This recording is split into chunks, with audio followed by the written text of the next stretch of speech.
eu bebia todas que tinha direito, só misericórdia.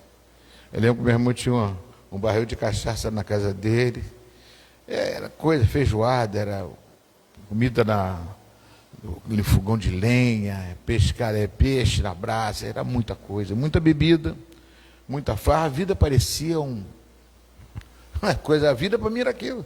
Quando eu encontrei minha esposa aqui, eu falei para ela assim, o meu sonho é comprar um barco e viajar o mundo todo. Era assim de sonhando, meus sonhos eram esses, amados. A vida no mundo é ruim? Não, não. Era muito bom. E um dia, amados, eu conheci um homem chamado Valmir, hoje falecido. Ele era o irmão da minha cunhada, casada com meu irmão Jorge, Sueli. E o irmão Valmir, num dia, ele veio, volta e meia, ele aparecia lá para tentar converter tanto a mim, não, mais a meu irmão Jorge, a Sueli, que era irmã dele, e ele, volta e meia, ele visitava lá. E ele via aquelas farras todas, ele ficava quietinho no canto dele. A esposa dele não era convertida, mas ele era um homem de Deus. Fundou várias congregações lá em Macaé. Ele sentou do meu lado um dia, quando viu eu daquele jeito, eu puxava samba, amados. O mago,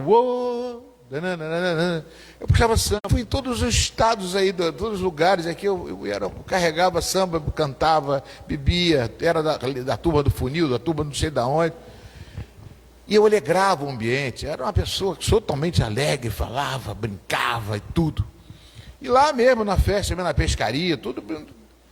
Esse Valmir chegou olhando nos meus olhos e falou assim, você vai ser um grande testemunho de Jesus. Eu falei, olhei para ele, falei assim, poxa Valmir, você é um cara legal, eu acho o cristianismo muito bacana. Aquela conversa de cerca Lourenço, sabe? Que a gente quando não aceita Jesus, a gente fica só rodeando. Não, eu acho bacana isso que você faz. Um dia eu chego lá, mas por enquanto, a minha vida é essa aqui.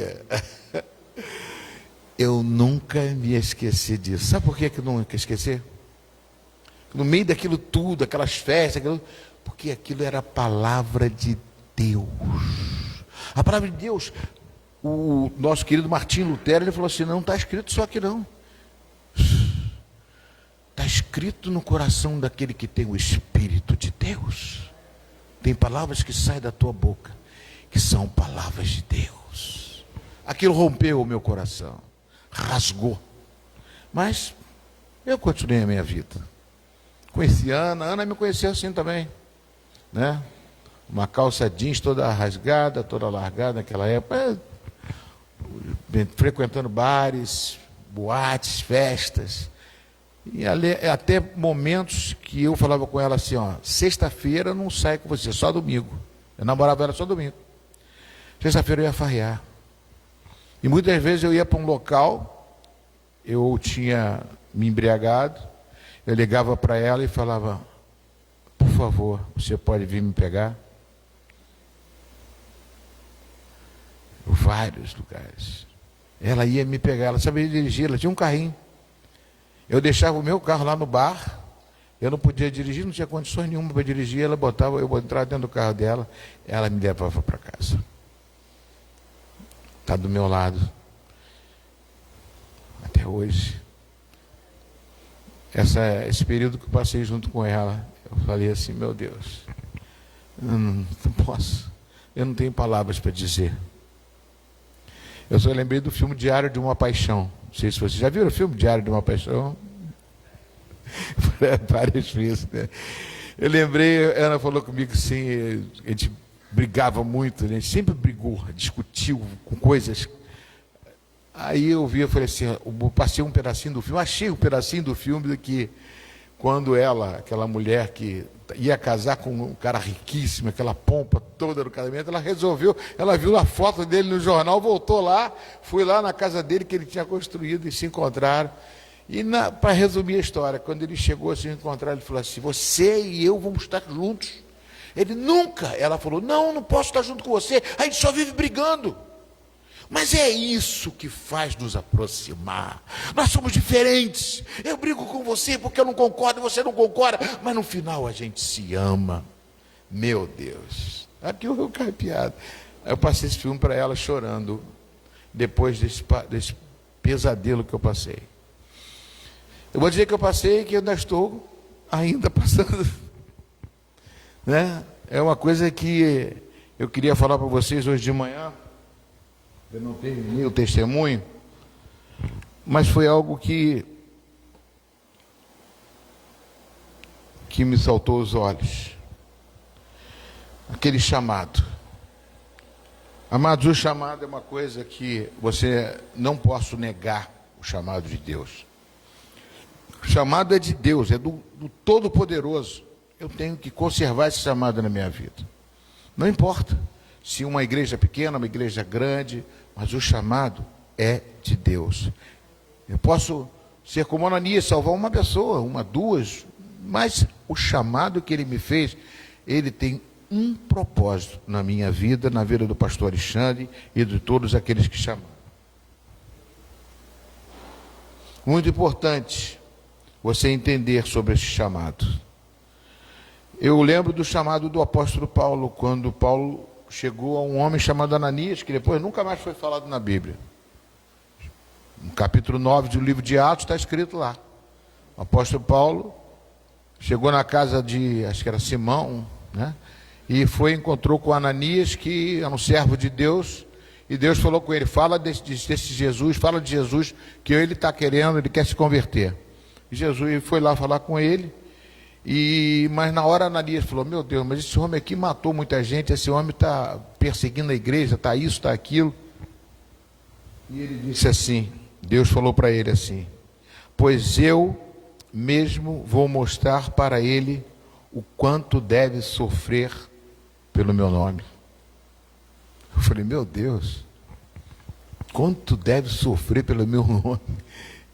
Paulo, chamado ele para sofrer pelo nome dele.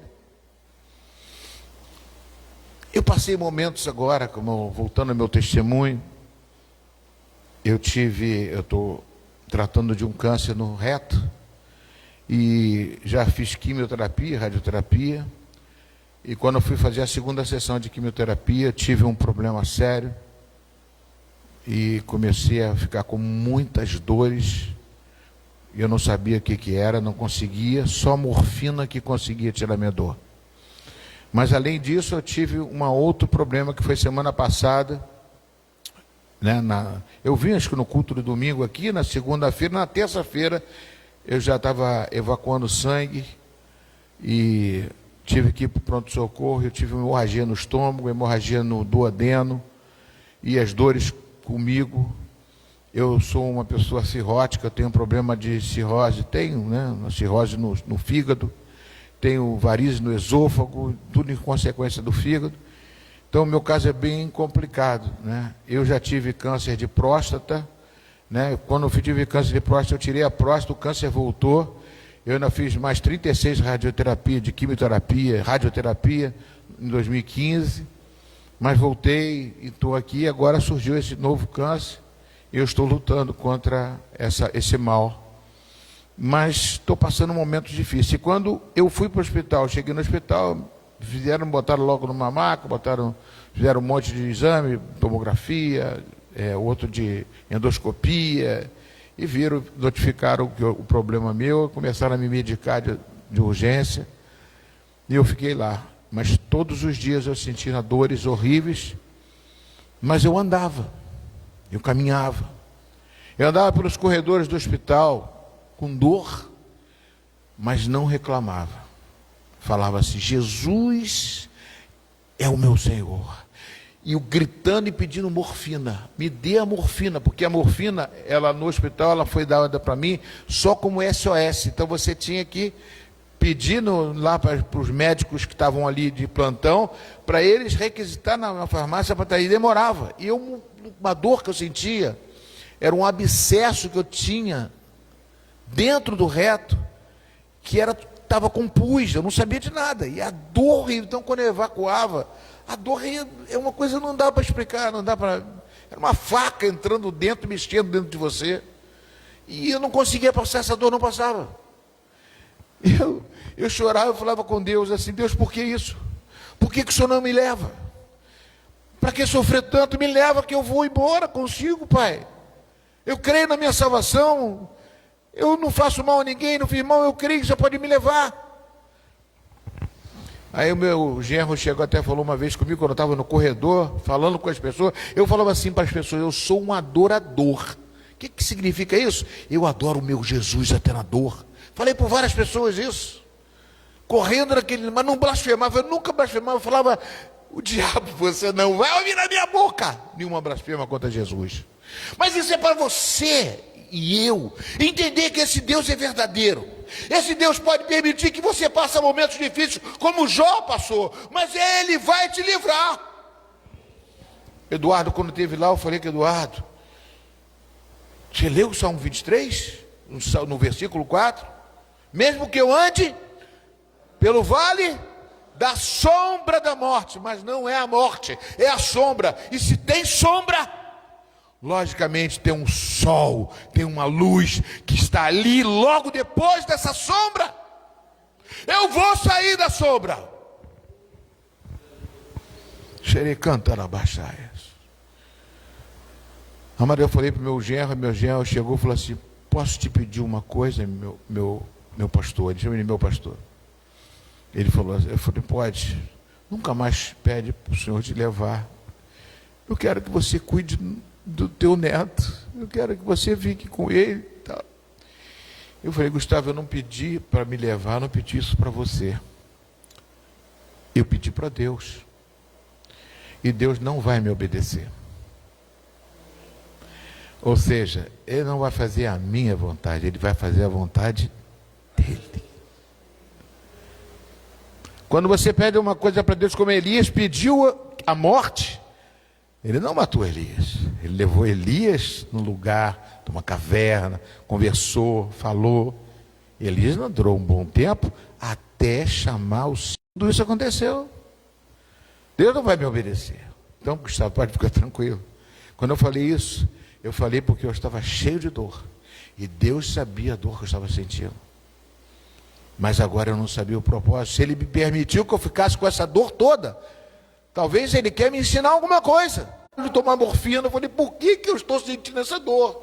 Você é o quê? Você é cristã? Você é uma pessoa humilde, sim. Por que eu estou sentindo tanta dor? Eu nunca matei, nunca roubei. Eu quero o bem de todas as pessoas. Por que é isso? Ela falou, ela assustada: Deus é fiel. Deus vai te livrar. Eu falei assim: eu sei, meu irmão vai me livrar. Eu queria ouvir qualquer coisa de você. Que você abre a sua boca e fala comigo. Eu sei que eu passei por tudo isso, amados. Não foi fácil. E eu estou enxergando algumas coisas, né? Jó sofreu tudo isso, era um homem íntegro. Mais do que eu. Eu não posso me comparar com Jó, porque Jó, ele perdeu toda a família dele. Perdeu o filho, perdeu o dinheiro, perdeu as fazendas, perdeu os filhos todos. Morreu, mataram todos os filhos. Ele teve perda na família, ele teve perda financeira, ele teve a saúde dele debilitada, com feridas no corpo todo. Mas ele falou com Deus a verdade. Deus é amaldiçoou o dia que eu nasci. Ele amaldiçoou. Às vezes ele pensa que dá a paciência, mas ele teve que falar com Deus. Esse Deus, ele é Deus Pai. Fala: o meu Deus, acima de tudo. Ele é o Pai nosso, que está nos céus, mas está comigo, está aqui. Ele sofre o que você sofre, Ele sabe, mas Ele quer te ensinar um caminho melhor, sobremodo excelente, para você viver esse mundo e ser um testemunho. Só que é difícil, amados. Eu falo isso aqui de púlpito bacana, mas quando você está numa cama, quando você está numa dor, que essa irmã ali também sentiu, não é fácil. Mas Deus restaurou ela. Hoje me mandaram a mensagem. Eu até mandei a foto para o pastor. Cadê o Tiago? Mandei a foto até para o Tiago. Mandei? Mandei. Eu ia botar até ali para vocês, depois eu vou orar por vocês. Uma pessoa mandou uma foto: pastor, você vai ser curado. Você lembra da minha esposa que você orou? Aqui. Olha, lembra daquela cicatriz, como é que ela estava? Ela foi curada e mostrou a foto. Uma doença toda horrorosa, secou tudo. Botou para mim. Eu falei, tá bom, eu aceito, eu recebo isso. Deus está trabalhando. E o que eu mais quero, e o que mais Deus quer, é que vocês sejam alcançados por este poder, por essa unção que Deus está trazendo. Eu falei de manhã sobre o azeite. Como é que é extraído o azeite, amados? O azeite é extraído da azeitona. O caroço da azeitona é colocado no lagar onde é amassado para que saia o azeite. Isso pode ter um significado simbólico. Amassar representa a prova. Repete comigo. O amassar representa a prova. O que diz 2 Timóteo 2,15? Procura apresentar-te a Deus como obreiro aprovado, que não tenha que se envergonhar da palavra da verdade. Obreiro aprovado. Obreiro aprovado. Então eu tenho que passar pela prova, eu tenho que ser aprovado. Eu não posso ser reprovado, porque quem dá a prova é o Senhor. Quem dá a tentação é o diabo. Aí você tem que fugir dele. Fuja da presença do mal. Agora o que eu passo para vocês aqui é a palavra de Deus para levantar você. O azeite representa amassar, representa a prova, representa a dor, a pressão da vida. Mas se o caroço não é esmagado e sim usado de outra forma, como se pode escrever, né, o caroço, o azeite nunca vai aparecer. Se o caroço continuar caroço e não for amassado e não aceitar, ele não vai virar azeite. Ou seja, o propósito pode ser desviado. Muita gente não quer passar pela prova, quer sair da prova, quer sair de uma forma pela tangente. Mas Deus está provando você porque Ele quer te fazer um homem melhor e uma mulher melhor. Na Bíblia, o lagar ou prensa de azeite é muitas vezes símbolo do processo de Deus para extrair o melhor do seu povo, através da disciplina, do quebrantamento, até mesmo o nome chamado Getsemane. Getsemane, onde Jesus esteve lá, significa prensa do azeite. Ali Jesus foi pressionado em oração até suar sangue. Hematose, que ele teve uma sangria ali, porque os poros deles viravam sangue, porque as glândulas suberíveis, todas elas foram pressionadas pela alma, pela dor, pela situação em que ele ia passar, e começou a sangrar.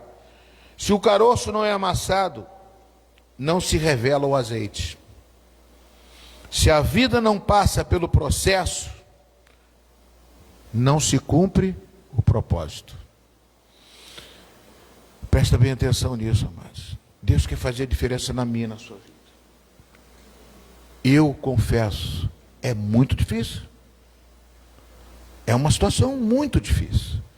Mas Deus quer fazer algo diferente na sua vida, na minha vida. Ele não quer que sejamos caroços.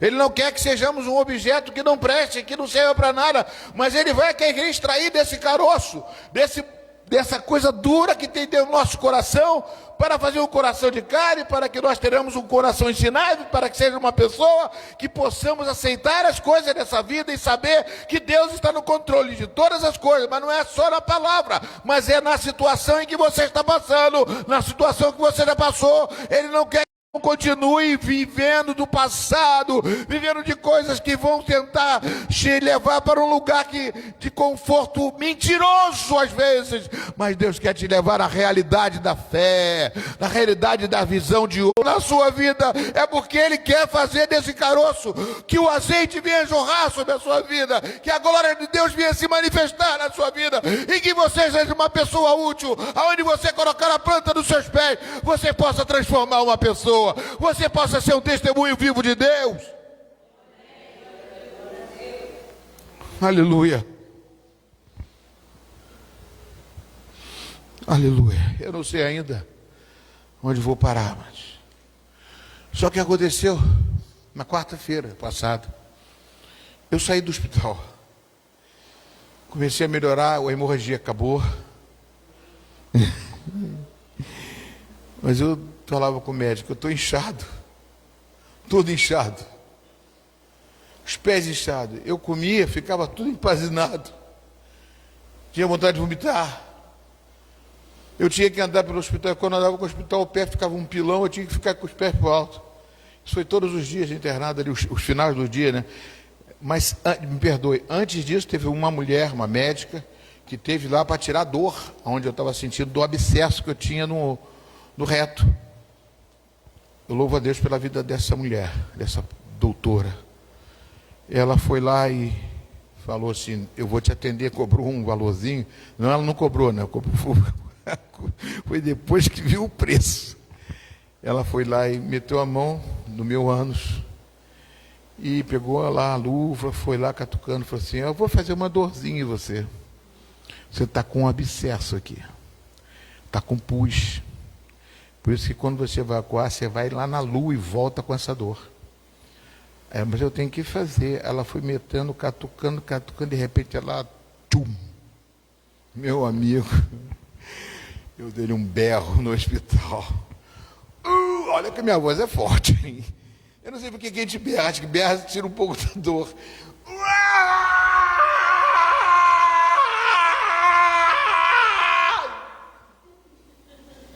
Foi mais do que isso.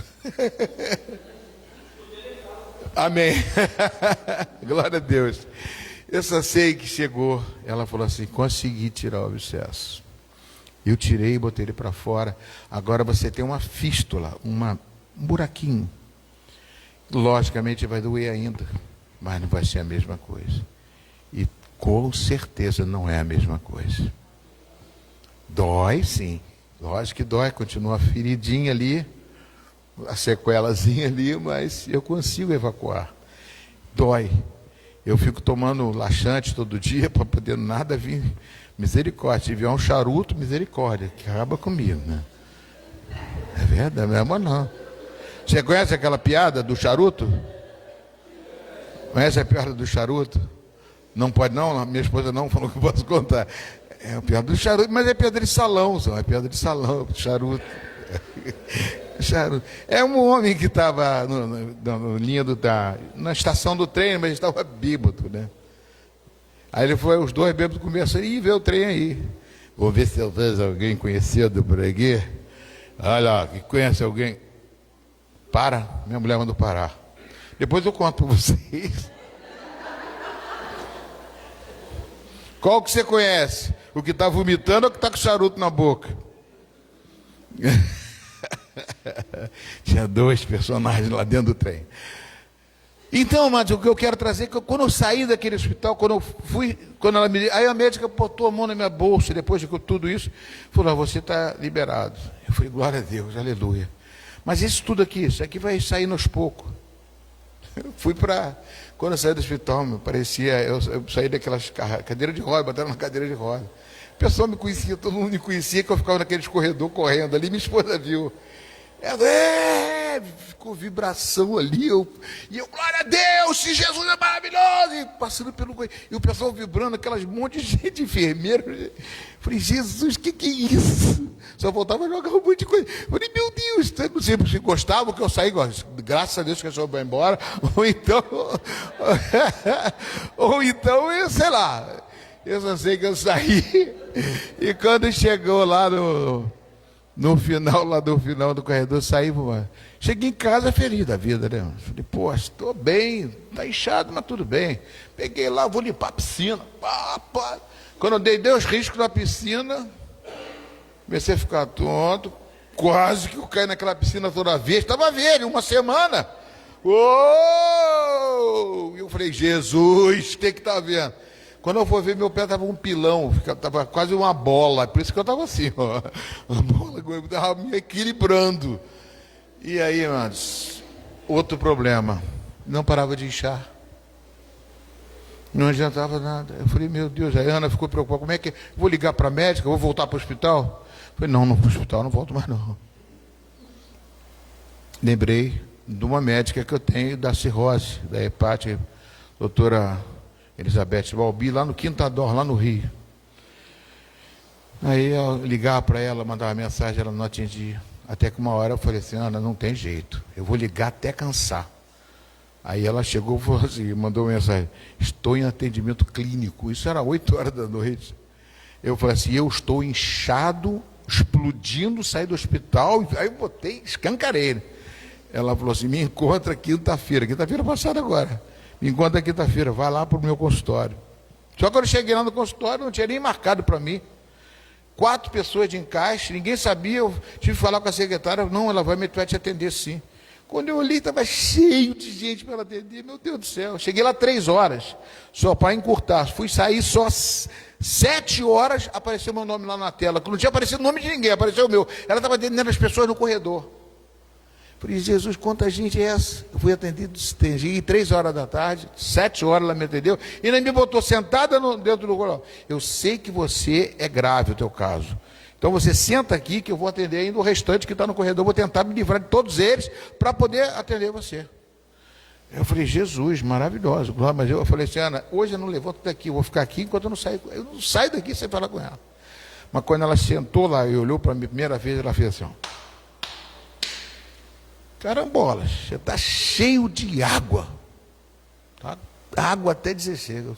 Quer dizer, logo na primeira ela já falou, já deu o sintoma.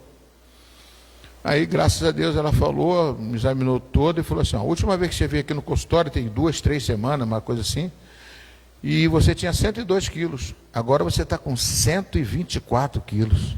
Isso tudo é água dentro do teu corpo. O teu fígado está descompensado e eu tenho que recompensar ele. Se não der para recompensar com medicamentos, eu vou ter que furar você. É isso desse jeito. Graças a Deus eu estou tomando os remédios, os medicamentos. Eu tenho que pegar e medir a urina que eu estou fazendo, quantas vezes eu estou fazendo, é um monte de medicamentos, é uma coisa de louco. Mas eu resolvi vir aqui. Entrei aqui ontem de manhã chorando. Esta aqui é a casa de Deus. Aqui vocês oraram por mim. E continuem orando. Que eu ainda vou resolver o problema do câncer. Isso é uma sequela. Mas já queriam, o médico de botar o catéter em mim para poder receber a quimioterapia foi no hospital quinta-feira. Eu estava lá, falei, fui internado aqui, expressa e tal. Eu ainda tenho que botar um catéter aqui, tem muita coisa para fazer. Mas graças a Deus as orações de vocês estão sendo ouvidas. Eu amo vocês. Vocês não podem ser a igreja, mas eu escuto a palavra de vocês. Quando vocês mandam mensagem, eu procuro ler todas, às vezes não dá para ler todas. Cada um, as músicas, os louvores que você mandava, tudo isso fazia parte, era choro. E conversar com Deus e falar com Deus. Mas eu quero voltar para a mensagem aqui, amados. Nós temos momentos na vida que não igual a esse. Você não precisa passar igual a esse momento. Mas são tempestades que surgem, que a gente precisa reconhecer que Deus, Ele não quer só que nós recebamos tempestade, Ele quer tratar de você. A prova é necessária. É fundamental que nós possamos entender. Eu quero que vocês abram as suas Bíblias no Evangelho de Marcos, capítulo 4. Versículo 35 a 39. Vai estar aqui também no texto, né? Eu não vou demorar muito não, já tem bastante tempo já, né? Naquele dia, sendo já tarde, Jesus disse aos discípulos, vamos passar para outra margem. Para aqui, eu vou falar aos pouquinhos para você. Quando Jesus chama para passar para outra margem, é algo que Ele quer mudar e mostrar alguma coisa na nossa vida. É como se fosse um degrau que Ele quer que a gente suba. Então a gente vai passar por luta, por dificuldade, mas vai reconhecer, vai saber que Ele está trabalhando na nossa vida.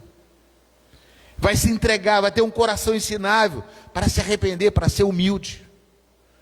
Quanto mais eu passo por uma prova dessa, mais eu sei que eu não sou nada. Mais eu sei que eu tenho que respeitar todas as pessoas, que eu tenho que amar todas elas. Eu tenho que orar por todo mundo. E ver que não sou nada aqui, para sair daqui é só um corpo que está aqui.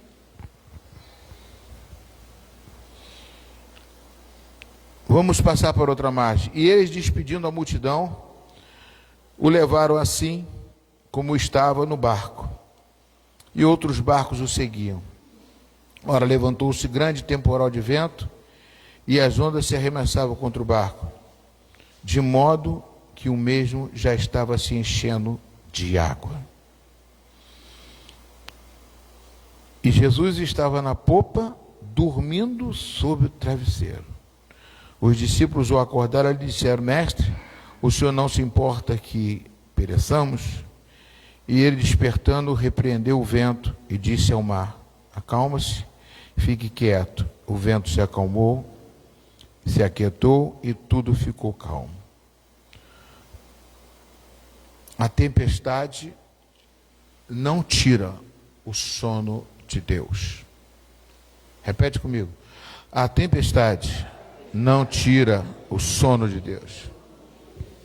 Tira o nosso, mas do de Deus não. Ele é aquele que está sempre acordado. Ele é o guardião.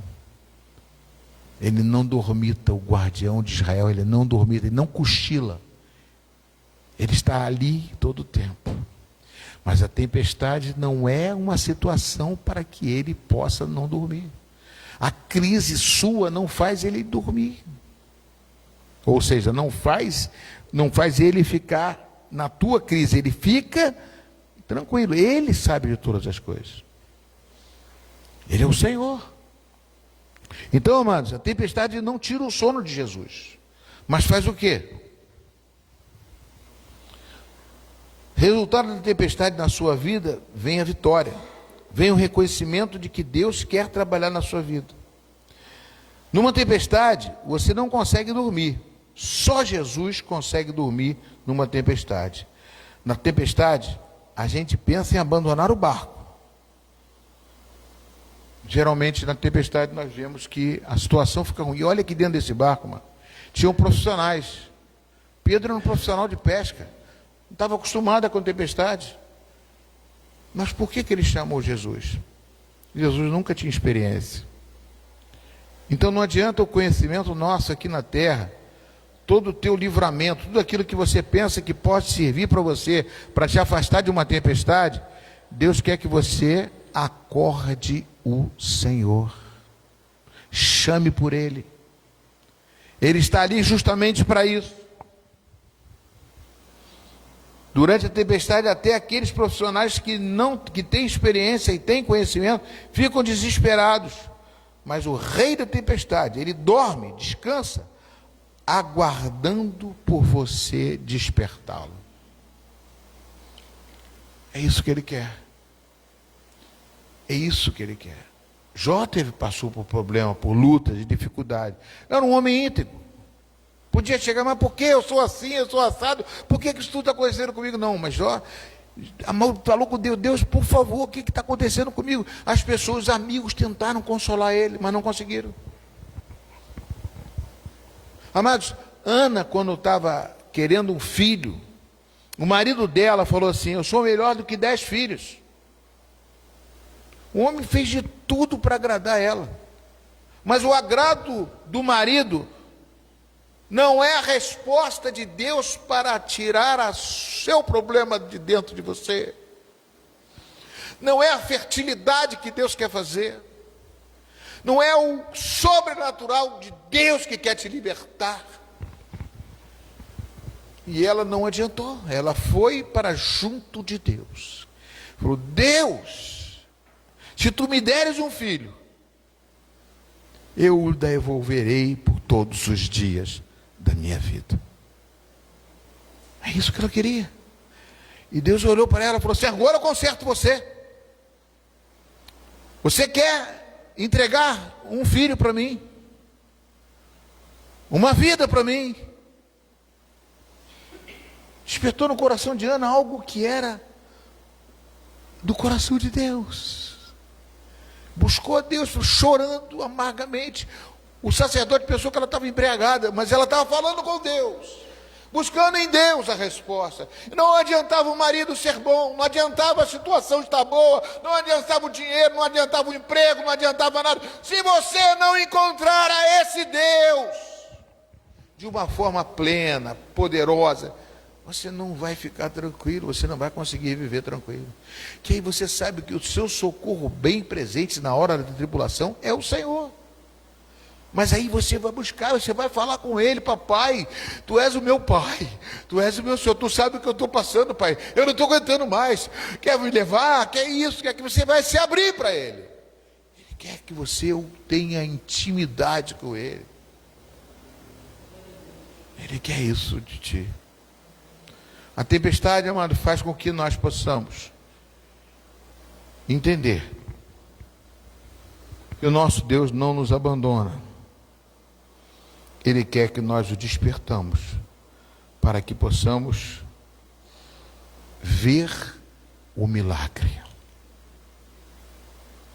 Acalma a tempestade, os ventos se cessam, mas quem faz isso tudo é Ele. Ele faz a ferida e vai sarar. Ele permite muitas vezes que nós somos afligidos, porque Ele tem um propósito na sua vida. Mas Ele vai tirar você dessas lutas. O vale da sombra da morte é sombra. Deus tem uma luz para raiar sobre a sua vida. Vamos ficar de pé em nome de Jesus. São 8h05. Nós já vamos terminar. Eu quero orar por você depois. Eu estava falando com Deus. Quando essa mulher mandou essa cura para mim, essa dizendo que eu curei, que eu orei e ela curou, ela foi curada. Uma coisa horrível, uma coisa tremenda ali. Não sei se o Tiago pode, não precisa mostrar não. Eu mandei até para ele para mostrar. Eu quero dizer, talvez mostre porque, para você ver, porque talvez você tenha uma ferida dentro de você. Essa ferida pode ser causada por muitas coisas, sabia? Pode ser por um homem de Deus. Eu lembro que Pedro, quando feriu Malco, tirou a orelha dele, ali, vocês podem observar que Malco, que era um homem que ia ser sacerdote, trabalhava com os sacerdotes, né? Ele